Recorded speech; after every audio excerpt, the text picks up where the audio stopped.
We're seeing children around the world being taught to kill. From an early age, their children are trained to be warriors, to be fighters, to be killers.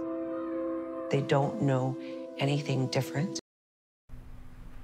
The nonprofit Clarion Project is focused on educating people about radical Islam. The group is meeting with lawmakers on Capitol Hill this week to explain how young people are targeted for radicalization through the internet. And the visit comes ahead of the release of the project's documentary called Kids Chasing Paradise, which you just saw a clip of. The film shares personal stories of families all over the world who have fallen prey to extremists. Joining us now to discuss this is Tania Joya. She was married to an American in the Islamic State for 12 years. She now works to combat radicalization. Also here is Shireen Kudosi, a national correspondent with the Clarion Project. She's a writer and speaker whose work focuses on faith, identity, and belonging. Ladies, thank you so much for joining us. Thank you for having us. So tell us a little bit about what you're here to tell the lawmakers about, and what are the main things that you'd like to get across? So I'm here with other mothers to speak in front of Congress. We're offering our testimonies at a congressional panel to protect American kids and adolescents from radicalization and extremist ideologies. I have first-hand experience dealing with neo-Nazis and Islamic jihadology. Mm-hmm. So Tania, tell us a little bit about your story. How did you end up married to an ISIS radical?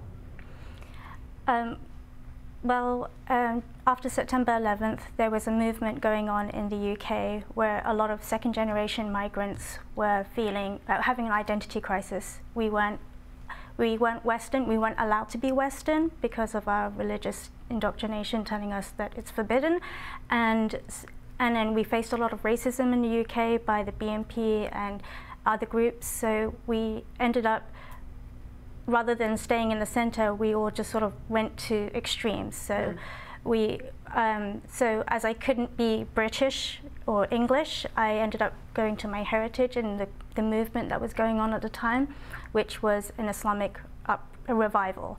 And it was a cult in many ways, and so I was drawn to that because it made me feel like I belonged somewhere. I met my husband, who was in the US. He's an American from a family from the military. His dad was a colonel in the Air Force, and his grandfather had served in World War II. And his story was, he started off doing drugs at an early age from 11, experimenting with a lot of LSD and not really understanding the difference between reality and the chemistry of the drugs that he was taking. He was also rebelling from his parents, and what we both felt, the similarities that we had in different continents, was a sense of rejection. And Islam was our way of dealing with our own insecurities, and it gave us a belonging, and we were looking for a revolution because we had a distrust for authority, and it stemmed from there. So how did you, I guess, come out of extremist ideology? And what was that journey like? I mean, you were in Syria. I'm not sure what year exactly, but I mean, it's quite a dangerous place, and you were actually inside the caliphate. Yes. Well, the caliphate was declared a year after I left Syria. Yeah. So even with my husband joining ISIS, that happened after our separation. But I had been struggling after coming to the US and learning about the US Constitution and the Bill of Rights. I realized that there was a better system than my own ideology in which was a very rigid form of Islam. And the process of, I was becoming Americanized, and I actually preferred American values over Islam and the indoctrination. But my husband and I struggled a lot with that because I wasn't allowed to think for myself, and I wasn't allowed, I had no freedoms, basically. I was not allowed, I had no reproductive rights, I wasn't allowed to wear what I wanted, and I wasn't, I was pretty much enslaved by my husband, because there were many times where I wanted to escape and leave him, but I couldn't. I had no divorce rights even under Islam. So we went to Egypt after the Arab Spring. My husband took me and my kids there, and I was very dependent on him. being a stay-at-home mom who was homeschooling, I depended on my husband financially, so I had to go where he went. And then he took me over to the border to Syria. Once I got to Syria, I called the authorities and I asked them for help to get me and my kids out there. Shireen, what are you hoping that people take from this film? I serve as a Muslim reformer. I've been doing this for 15 years, and what I'm noticing is that there is a sort of nexus between Islamic radicalism, neo-Nazi groups, social militarization, Antifa, and so all of these groups, all of these extremist ideologies parallel in terms of how they recruit, how they radicalize, who they target. And so we're really hoping to amplify the voices of mothers and of people who've left these cults and now are looking for a new way to belong. And so a lot of the challenges that we're dealing with in society right now are belonging and alienation. And recruiters across all ideologies really feed on that. It's a very, very parasitic sort of need for them to bring in more people into their cult, and they target kids who are feeling alienated or isolated. So we're hoping to take a lot of the data that's been behind closed doors in academia and bring it into the hands of everyday people, law enforcement, parents, school officials, educators, social workers, so that they're aware of when they meet someone and there's a difference between the child is just being emo or the child is really struggling with identity issues such as Tania had suffered, so that we can prevent extremism from ever happening in the first place. So we're not having constant wars, constant internal conflicts within our own society, but we're just able to prevent children from getting on that route to begin with. So as a former ISIS bride, how do you recommend that we deal with many of these ISIS brides? Because a lot of them claim, oh, I was just dragged there by their husband, and then you go watch a video of them beating somebody else or being complicit in child slavery or murder, straight up just aiding and abetting a former terrorist organization. Of course, when they're out and the caliphate's been destroyed, they say, oh, I never believed it, I was dragged there. How do we evaluate their claims? And how do we deal with them?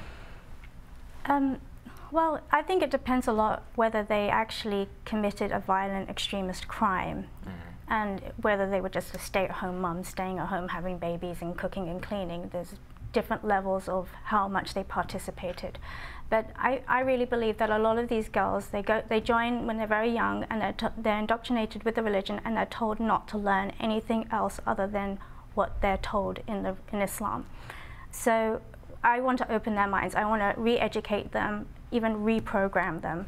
And it's possible with any human being. And it just takes some enlightenment, getting them to question their own faith, which they're not allowed to do in their own circle.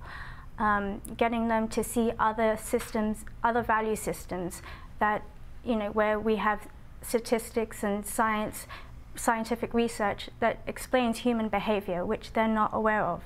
They are pretty much living in the dark ages. They are very much afraid of modern science because it contradicts their beliefs. But if we could just break down that fear barrier and get them to be open-minded, and I believe that there are a lot of people a lot of Muslim women I know who've said they've reached out for help, but there was nothing available to them. In 2001, when I was radicalizing and John was my ex-husband was radicalizing, there weren't any groups like Parents for Peace and Mothers for Life. There were no groups for other parents to reach out to ask what's going on with our children, what is the psychology. We have no idea what's going on with them. There was nothing.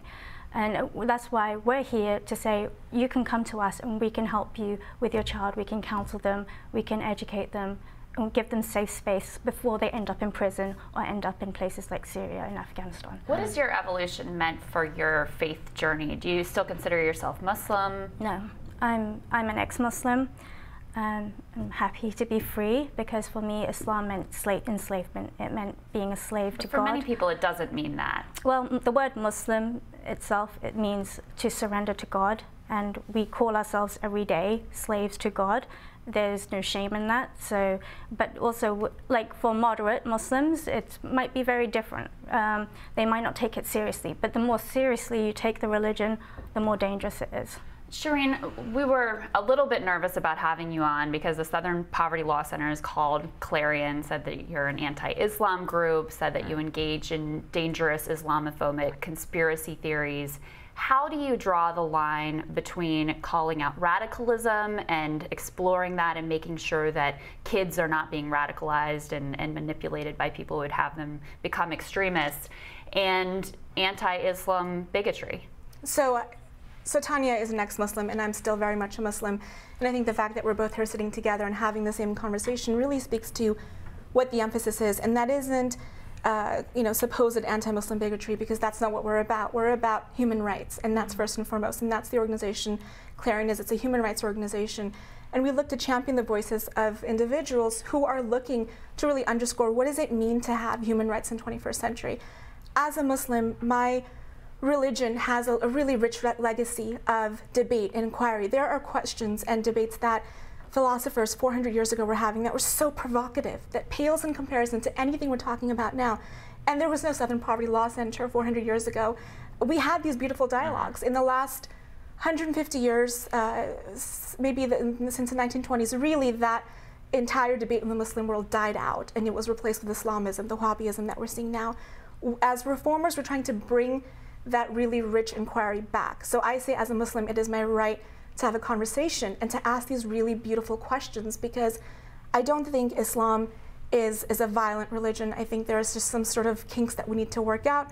There is obviously so many interpretations, like Tania was saying, that she sees it as a slave, but I see submission as something really beautiful. Like, I wake up every day and I don't question whether the sun is rising, and that's a submission to a scientific fact. It's not submission in the sense of being a slave. So we can have this conversation and still be peaceful about it. And I think that's really the importance here, is focusing on that and not branding people as labels because we don't agree with their philosophy or we don't understand their philosophy or we're not even inquiring about what their philosophy is. So well said, and we appreciate you joining us. Thank you. We're glad to have you. Thank you. Next on Rising, Bhaskar Sunkara makes the case for socialism. He also explains why Bernie Sanders would agree with the core principles that he believes in. That is Rising rolls on.